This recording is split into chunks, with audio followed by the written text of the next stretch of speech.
उस इस्तीफे को भी दिलवाने में देने में तमाम किरकिरी करा डाला।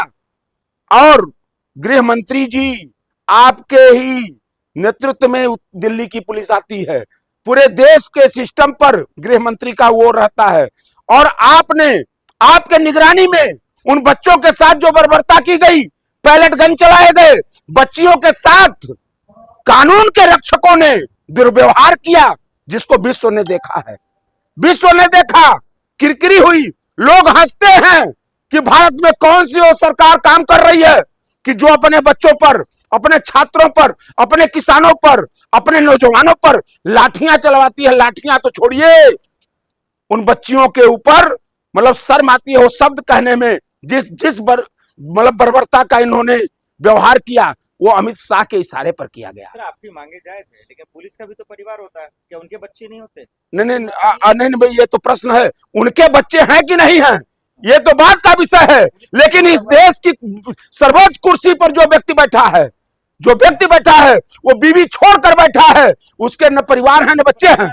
सुनिए, हाँ, इसीलिए कर रहा हूँ, दिल्ली पुलिस पे हमला हुआ, वो कौन किया? नहीं, दिल्ली पुलिस पे हमला कौन किया, ये प्रश्न है, जांच का विषय है। हम वो गुंडे आरएसएस के थे, वो आरएसएस के गुंडे थे, जो आरएसएस के कार्यालय से वर्दी पहनकर आए थे, वो डंडा लेकर आए थे और बच्चों पर भी चलाने का काम किया। अच्छा एक चीज बताइए, जो बच्चे अपने गांव से चलकर हक मांगने आए थे, वो ट्रक से पत्थर कौन लाया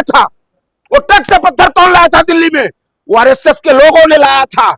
आरएसएस के लोगों ने गुंडागर्दी भी किया, ऊपर से बच्चों को बदनाम करने का काम किया। जब सामने आया इनका वास्तविक चरित्र, जब देश ने देखा इनका वास्तविक चरित्र, तो आप बिलबिलाहट किस बात की? बच्चों पर राजनीति किस? नहीं, अरे अच्छा, राजनीति हो रही है।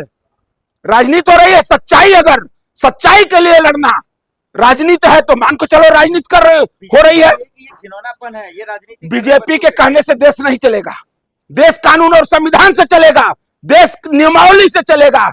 देश बीजेपी के कहने से या आरएसएस के कहने से देश नहीं चलेगा। यहाँ संविधान है, यहाँ लोकतंत्र है, यहाँ सारे चीजों का एक नियमावली बनी है, उसकी अपनी आचार संहिता है, उसके आधार पर देश चलेगा। आरएसएस के हिसाब से देश नहीं चलेगा। नैतिकता के आधार पर शिक्षा मंत्री ने इस्तीफा दे दिया, उनका हो गया। वो नैतिकता के आधार पर शिक्षा मंत्री ने नहीं इस्तीफा दिया। देश ने इतना थूका इस सरकार के मुंह पर। अगर नैतिकता रहती तो पहले दिन इस्तीफा दे देते। अगर जिस नैतिकता शब्द की आप बात कर रहे हो, तो पहले इतना देश ने थूका, देश के मतलब नौजवानों ने थूका, देश के किसानों ने थूका, देश के गांव के मजदूरों ने थूका, ऐसे नहीं इस्तीफा दिया। इतनी किरकिरी कराकर इस्तीफा दिया जाता है। शर्म आना चाहिए आपको, मोदी जी को गाली सुनवाते हैं। देखिए नहीं, शर्म तो मतलब इस गोदी मीडिया को आना चाहिए और शर्म सरकार को आना चाहिए। हमको शर्म आना चाहिए। हाँ, हमको शर्म आती है। सही आपने कहा कि शर्म मुझे आती है।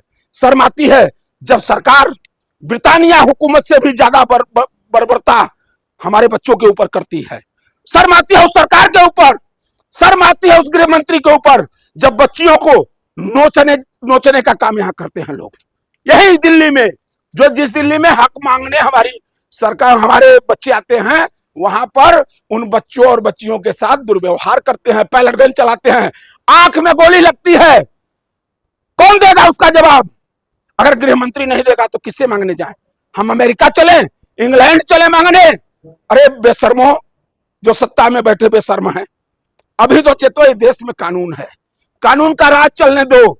ये तुम्हारे बाप की बबूती है, जाकिर देश नहीं है। किया जिसने वो AK-47 चलाया या गोली चलाई, उनको सस्पेंड कर दिया। कौन चलाया? एक्शन हुआ नहीं, कौन चलाया? अरे जो पुलिस ने चलाया। अरे अमित शाह ने चलाया है, अमित शाह ने चलवाया है। सीधे आप बात करिए। अगर राजनीति की बात कर रहे हैं आप, हमको तो कह रहे हैं कि राजनीति मतलब कांग्रेस राजनीति कर रही है, तो राजनीति के ही अंतर्गत कानून काम करता है। इतने कठोर दिल नहीं, राजनीति के अंतर्गत ही कानून काम करता है। हमको मत बताइए, मैं वकील हूँ, इतने कठोर, मैं अधिवक्ता हूँ, हमको मत बताइए। इस देश का कानून मंत्री भी जो बनता है, इस देश का जो वो अमित शाह जी को बदनाम कर रहे हैं। अमित शाह तो हम क्या बदनाम कर रहे हैं?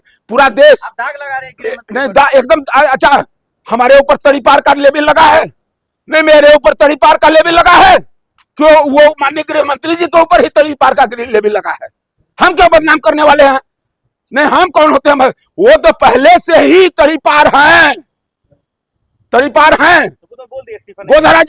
गोधरा जैसे कांड में इन महापुरुषों का, जो आज दोनों महापुरुष बैठे हुए हैं, दोनों लोग उसमें लिप्त रहे हैं। बोल दिए इस्तीफा नहीं देंगे, क्या करेंगे आप? कौन? अमित शाह जी नहीं होगा? अरे यार, ये देश सब कुछ ऐसा ही अंग्रेजों को भी गुरूर था। जिस तरह से आज अमित शाह कर रहे हैं, इसी तरह अंग्रेजों को भी गुरूर था। हम नहीं जाएंगे, हम जो चाहेंगे वो कर लेंगे। दुम दबाकर भाग गए। ये देश अहंकारियों को जवाब देना भी जानता है और अहंकारियों से हिसाब लेना भी जानता है। राम मंदिरवा का जो लूट डकैती किए हैं सब, राम मंदिरवा में इतनी बड़ी, अरे बाप रे बाप, अरे बाप रे बाप, इतनी बड़ी डकैती जो किए हैं राम मंदिर में, ये चंपत रहवा को बैठाकर, वो पैसा कहाँ गया है? वो आरएसएस, माफी मांगे सर, नहीं वो मिल गया एसआईटी में। किसको? अरे हमारी ही पुलिस है, हमारी वो ले ले, क्लीन चिट ले ले, अपने को एकदम क्लीन साफ करा ले। लेकिन देश समझ गया है कि राम मंदिर की जो डकैती हुई है चंपत राय के नेतृत्व में, वो पैसा एकदम कहेंगे, देश कह रहा है। हमारे कहानी में क्या है महाराज? चंपत राय एसआईटी को नहीं मानते आप? कौन चीज? एसआईटी को नहीं इसके पहले भी योगी का कानून नहीं है, योगी के कानून पर भरोसा नहीं है। देश का जो कानून है, संविधान है, अगर उसके नेतृत्व में जांच होती तो उस पर भरोसा। योगी का कानून है, क्या बात कर रहे हैं आप? कैसे विद्वान पत्रकार हैं? कानून योगी का है, हम कहते हैं कि कानून राहुल गांधी का है या कानून शशि अपवाद है। कानून देश का है, संविधान का है, कानून किसी व्यक्ति का नहीं है। योगी जी नहीं, हाँ चला रहे हैं, इसीलिए लिपापोती हो रही है।